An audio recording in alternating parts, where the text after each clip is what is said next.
Something that's been popping up more and more on this channel is uncopylocked games. Now, I know a lot of you guys are new developers, and you might think this is the best way to get started, and it kind of made me think of one question. Can uncopylocked games make you money? In a world full of thousands of Roblox games made every single minute, and soon-to-be devs looking for a quick cash grab, can an uncopylocked game make you go from 0 skill and 0 Robux to a well-known, pretty wealthy dev? Now, I'm gonna say the shortest answer, at least in my opinion, is no. However, let me explain why I think this, and why you guys might be able to prove me wrong. But before we get into that, it's important to ask ourselves just a few questions. Number one, are we trying to become an actual developer, or are we trying to just cash in real quick from a Roblox project? Either of those answers are completely okay. We all have different life goals. And no matter how you answered that question, the next one is equally, if not more important. Why is the game uncopylocked? Now, from my experience, 9 times out of 10, any uncopylocked game is in some way a stolen project. Whether the team was working together, the game was just finished, and then someone gets kicked, which happens quite a bit, that person that gets kicked then will upload the file so everybody can have it for free. Kind of if I can't be successful, nobody can type of deal. Or an exploiter got a hold of your game files somehow and decided to put it public. There's not too many good ways games become uncopylocked. In fact, there's a pretty well-known game called Vehicle Simulator that got uncopylocked for like a day or a week. And this was by the owner, but at the time, the owner was not in the best mental space. So then it brings into morals. Should we use this uncopylocked game? Anyways, I'm not gonna get too far into the whole rabbit hole of morals and preaching at you guys. All I'm saying is 9 times out of 10, the uncopylocked games are not usually made uncopylocked with any good terms in mind. So keep that in mind before using one to start your project. However, let's say we find a gem, an uncopylocked game that was made uncopylocked in good faith by the owners who were just like, hey, here's this community, see what you could do with it. I could see 2 reasons for this happening. Number one, the owner has already milked all the success that that game can have. Let's say it's a clicker simulator. That seems to be a trend on this channel. Let's say it's a clicker simulator. The owner maybe already got all these visits. Let's say it has 50 million visits, and then they were like, hey, I think I'll uncopylock it for everyone to see how I did it. That is cool, but most people looking for an uncopylocked game don't know how to script or build that well, so they're not really trying to change anything up. They're trying to upload it for a quick cash grab, and why that won't work? Well, every potential player has already played the game. There's nothing new for them to experience, and therefore, you have a pretty slim chance of it doing anything. The other reason, let's say the game never became successful, maybe the dev team just completely lost hope in it and was like, you know what? Here you go, community. Now that is a little bit better, but if the people originally making the game lost all hope in it to make it uncopylocked, well, you probably shouldn't have too much hope in it either. Now, I'm sure somewhere out there on the internet, there is a gem of an uncopylocked game that seems so good, and the owner was just like, you know what? I'm not gonna be a dev anymore. I'm sure it has happened, and I'm sure it will happen again. However, finding that gem, well, take you less time to actually just learn how to make your own game. And the flip note of that, if we grab a game that's fully made already and ready to go, ready to publish, let's say everything's good, people haven't really seen it before, you found a gem online, what happens when you need an update? If you get lucky and manage to pull a good bit of players, what happens when they run out of content? You don't know how to work on that game via the scripts, and you also don't know how to build in the style that game was made in.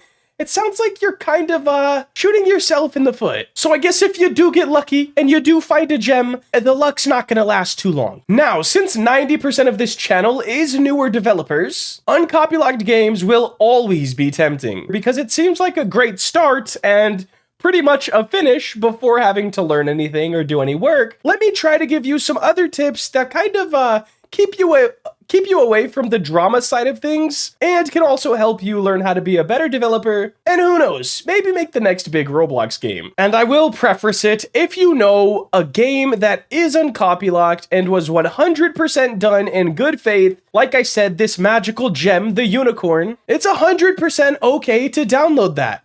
I wouldn't recommend uploading it without learning anything from it. I would look through the scripts, figure out how the game works, maybe figure out how some of these builds are put together, and use it more of a learning tool than a quick cash grab. This will 100% help your career in the long haul. Now, since having a free start to a game is so tempting and so great, I will say Roblox does have templates. Whether you want to make an obstacle course, they have some sort of weird simulator thing. I don't think it would be big or if you can learn too much from it, but there is one there.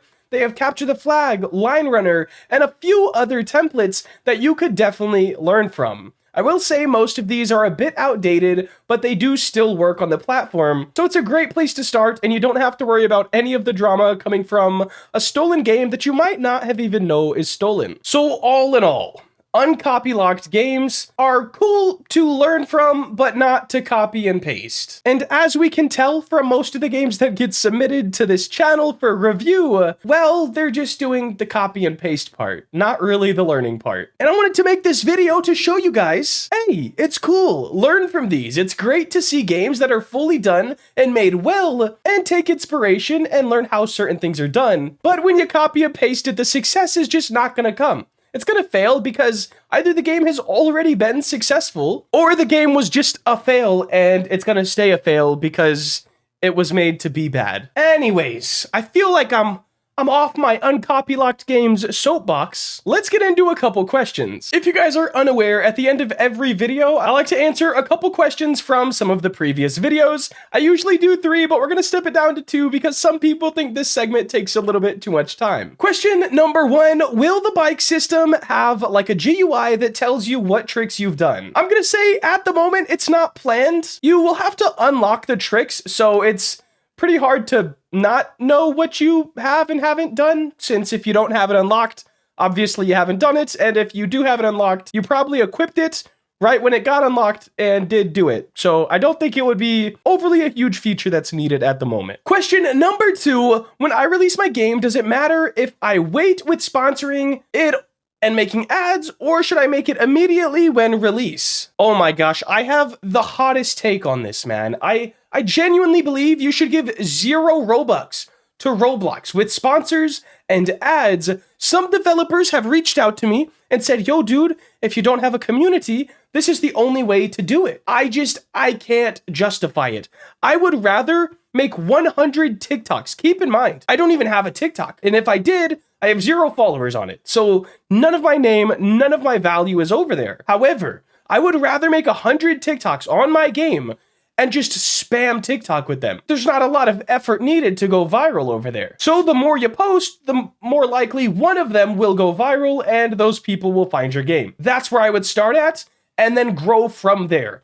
I think ads and sponsors serve as a better reminder rather than a, hey, look at this new project. For example, if I saw a please donate ad, I would be like, hey, I haven't played that game in a while. I should go check it out. If I saw an ad for Zombie Tycoon 7, there's no interest to go look at it. So personally, I would keep your Robux, try TikTok, try Reels, YouTube Shorts, literally anything you could do to put your game out there, and then maybe even go to some small streamers, ask if they'll play your game, and just clip some of the funny parts of their stream and throw those up somewhere. If I was nobody online, that is where I would start. Save your Robux, try your best without it first. If you still feel like you need it, then maybe you can kind of mess around with some advertising. Now guys, that will wrap it up for today. If you did enjoy and want to see more content like this, make sure to like, comment, and subscribe. Have a great day. Later.